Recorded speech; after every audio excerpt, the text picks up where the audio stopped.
Hare Krishna.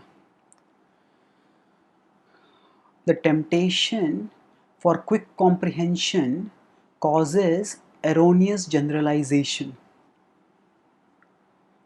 When we face some complex issue, then we all need to make sense of things. We just can't go through life without making at least some sense at some level.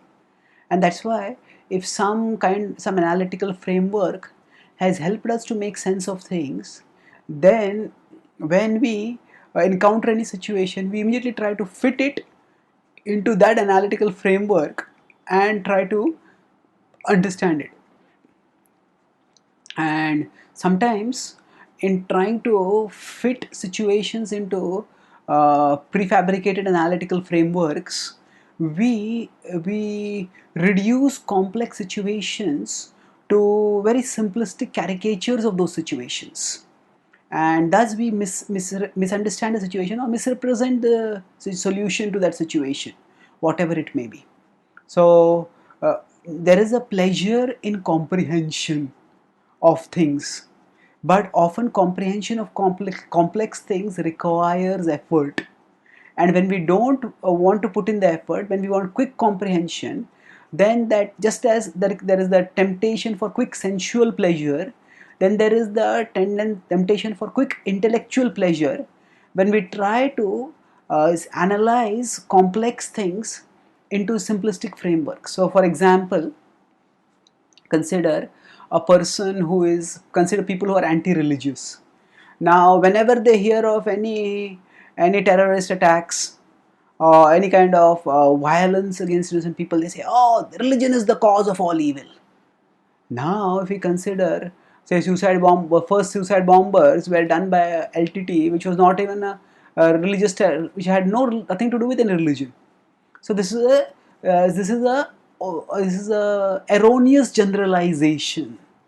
And similarly, say some people may have a pro-astrology bias, predilection, and therefore whatever problem they see in anyone's life, they say, oh, this problem came because you did not consult astrologers. Well, millions of people have lived through their lives and they have lived reasonably well without consulting any astrologers. So this is not to say that religious ideology, when perverted, can't cause terrorism, or it is not that astrological consultation can't help in sound decision making. No, both these are true. But the point is, real life situations are complex, and we cannot reduce them to simplistic caricatures in order to find a pat solution according to our pet analytical framework.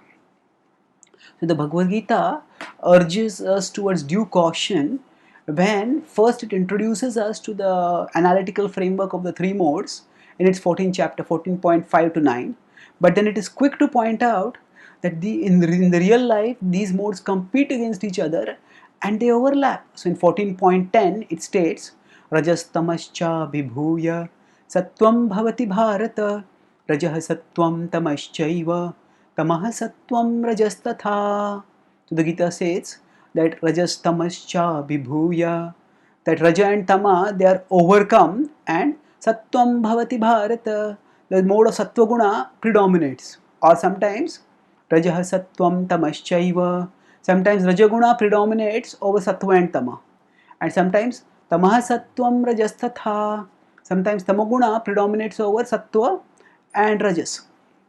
So the point is that there is this kind of predomination of there is this competition among the modes, and sometimes the various modes may overlap.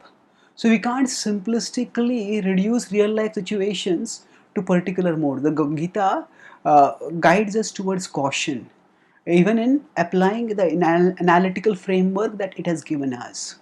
So more importantly, the Gita redefines the universe as a university where Krishna himself is our teacher. He's present inside us as the Paramatma, and he's present outside. He guides us from outside through nature, through scripture. He guides us.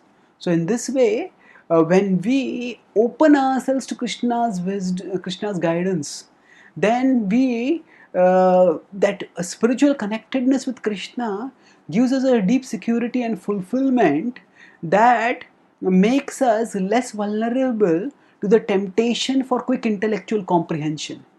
We don't need pat solutions. We can prayerfully and patiently wait as we strive for connectedness with Krishna, and by His grace, insight gradually emerges as we appreciate situations in their complexity, and we learn from them as we grow in life and move towards Krishna. Thank you. Hare Krishna.